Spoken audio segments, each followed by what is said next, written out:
O nome dela é Ana, 33 anos, mora sozinha, trabalha muito, sorri para o mundo, mas carrega uma dor que quase ninguém vê. Por fora parece uma mulher comum. Por dentro, vive em guerra. Não contra estranhos, não contra a vida, contra o próprio passado, contra a própria família. Desde pequena, Ana aprendeu a ser forte.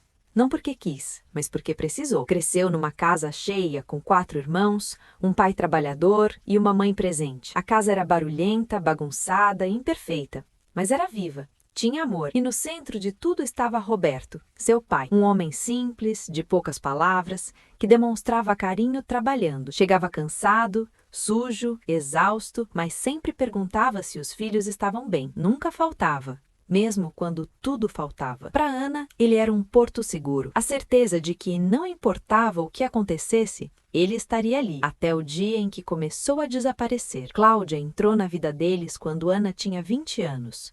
Bonita, confiante, carismática, sabia elogiar, sabia ouvir, sabia fazer Roberto se sentir importante. Depois de tantos anos de rotina, parecia um milagre. Parecia amor. No começo todos gostaram, menos Ana. Ela sentia algo estranho, um incômodo sem nome, um alerta silencioso, mas ignorou, porque ninguém quer ser a filha desconfiada. O casamento veio rápido, e junto com ele vieram as mudanças.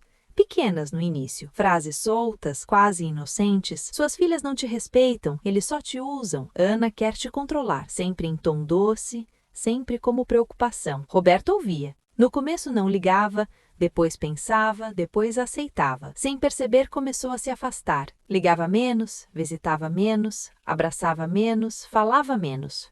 Virou silêncio. No começo, Cláudia parou de fingir. Vieram os gritos, as humilhações, o desprezo. Você não é nada sem mim. Oi, vieram os empurrões, objetos jogados, portas batidas, mas sempre escondido. Para o mundo, ela era perfeita. Dentro de casa, era um pesadelo. A família começou a se desfazer. A irmã mais velha cansou. Reduziu o contato. Um irmão brigou feio com o pai. O outro simplesmente sumiu, um por um. Foram desistindo. Só Ana ficou, mesmo morando a mais de 1000 quilômetros, mesmo cansada, mesmo machucada. Ela ligava quase todos os dias, viajava sempre que podia. Tentava conversar. Pai, isso não é normal. Ela te machuca. Você mudou. Ele respondia sempre igual. Você não entende. Ela me ama. Para de inventar. Cada frase era uma facada, porque Ana via tudo. E ele não, ou não queria ver. Aos poucos, Ana percebeu algo que nunca imaginou sentir. Ela estava perdendo o pai vivo. Ele respirava, andava, falava, mas não era mais ele. Era uma sombra. Um homem preso dentro da própria casa, dentro do próprio casamento, dentro da própria mente. E ela era a única que ainda tentava salvá-lo. Sozinha. Com o passar do tempo, Ana começou a entender que o problema não era apenas o que Cláudia fazia, era o que ela fazia sem ninguém perceber. Nada era direto, nada era óbvio, tudo era silencioso, calculado, lento. Não era gritando o tempo todo, não batia sempre, não discutia na frente dos outros. Ela preferia algo muito mais eficiente. Ela destruía aos poucos. Começou controlando as pequenas coisas. O celular de Roberto passou a ficar sempre em cima da mesa, virado para baixo. As senhas mudaram. As redes sociais desapareceram. As mensagens ficaram raras. Quando Ana ligava, quase sempre era Cláudia quem atendia. Ele tá ocupado? Tá cansado? Depois retorna, mas nunca retornava. As visitas também mudaram. Quando Ana aparecia, tudo era ensaiado. A casa limpa, o sorriso pronto, o teatro montado. Cláudia virava a esposa perfeita. Roberto virava o marido feliz. E Ana virava a paranoica. Você sempre vê problema em tudo? Cláudia dizia, rindo. Seu pai tá ótimo, você que não aceita. E Roberto concordava, mesmo quando os olhos dele pediam ajuda. Com o tempo, Cláudia começou a atacar diretamente Ana, não na frente dela. Pelas costas. Sua filha quer te afastar de mim. Ela sente ciúmes. Ela quer controlar sua vida, dia após dia, semana após semana, até virar verdade na cabeça dele. Roberto começou a responder diferente, mais frio, mais seco, mais distante. Você anda exagerando, para de se meter. Essa é minha vida agora. Ana saía dessas conversas tremendo, sem entender como o homem que a criou agora a rejeitava. Mas ela não desistiu. Começou a pesquisar. Leu sobre narcisismo, abuso emocional, manipulação, gaslighting. Cada palavra parecia descrever Cláudia. Cada frase parecia sua casa. Ela tentava alertar o pai. Mandava artigos, mandava vídeos, mandava mensagens longas. Ele a ignorava ou brigava. Para com isso, Ana. Você tá doente. Procura ajuda. E aos poucos ela começou a duvidar de si mesma. Será que eu tô exagerando? Será que eu sou o problema? Era exatamente isso que Cláudia queria. Enquanto isso, o controle aumentava. Roberto parou de sair sozinho.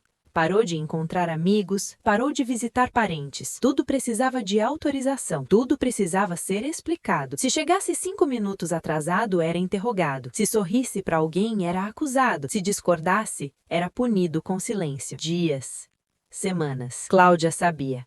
O silêncio dói mais que o grito. Ana percebeu que o pai estava mudando fisicamente. Emagreceu, envelheceu, andava curvado. O olhar apagado parecia menor, como se estivesse encolhendo dentro da própria vida. Em uma visita, Ana viu algo que nunca esqueceu. Roberto deixou cair um copo no chão. Nada grave. Mas Cláudia explodiu. Você é um inútil. Não presta para nada. Na frente dela. Ele abaixou a cabeça.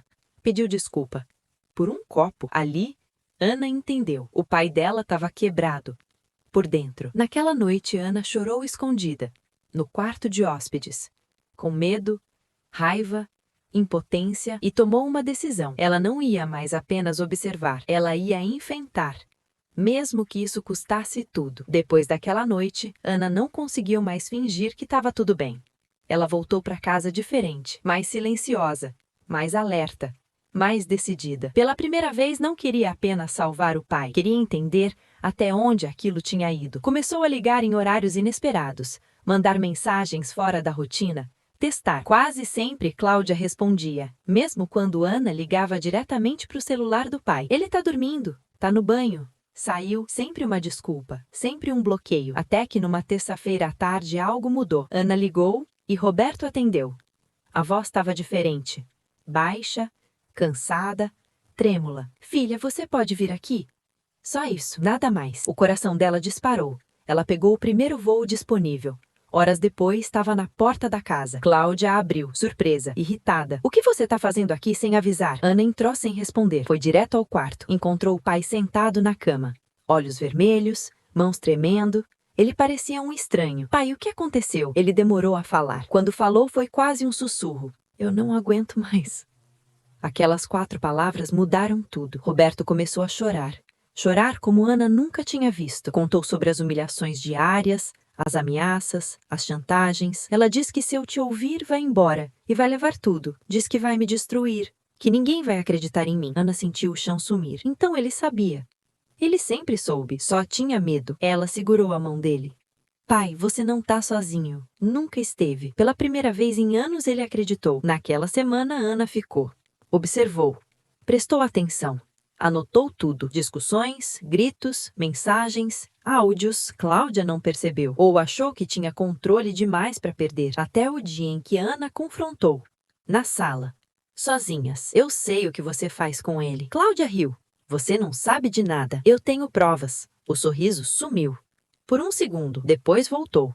Mais frio. Mesmo assim, ninguém vai acreditar em você. Ana respondeu. Ele vai. Naquela noite, Ana mostrou tudo ao pai. Áudios, mensagens, registros. Ele ouviu em silêncio. Cada prova era uma facada. Cada palavra era uma traição. Quando terminou, Roberto disse algo que Ana nunca esperou. Eu ajudei ela. Ana ficou confusa. Como assim? Respirou fundo. No começo, eu deixei. Eu concordava. Eu me afastava de vocês por ela. A verdade veio como um suco. Ele não foi só vítima, também foi cúmplice. Por medo, por dependência, por fraqueza. Ana chorou. Não de raiva, de tristeza, porque entendeu que perdeu anos não só por causa de Cláudia, mas por causa das escolhas do pai. Mesmo assim, ela não desistiu. A gente pode mudar isso. Ainda dá tempo. Ele hesitou. Olhou para o quarto, para a porta, para o corredor, como um prisioneiro. E se ela destruir minha vida? Ana respondeu firme. Ela já destruiu. Naquela madrugada, eles tomaram a decisão. Iam sair, denunciar, recomeçar. Mas Cláudia ouviu, atrás da porta. Tudo. Naquela madrugada, Ana não percebeu que não estava sozinha. Enquanto ela e o pai conversavam no quarto, enquanto faziam planos, enquanto sonhavam com liberdade, Cláudia escutava, parada no corredor. Sem fazer barulho, Sem respirar direito, cada palavra era registrada, cada intenção anotada. Ela não chorou, não gritou, não bateu na porta. Ela sorriu, porque para alguém como Cláudia, perder o controle não é uma opção, é uma guerra, e ela sabia exatamente como vencer. Na manhã seguinte, tudo parecia normal. Café na mesa, tom calmo, sorriso no rosto. Dormiram bem? Ana estranhou, Roberto também, mas acharam que era só aparência. Erro deles. Horas depois, o celular de Roberto começou a tocar sem parar.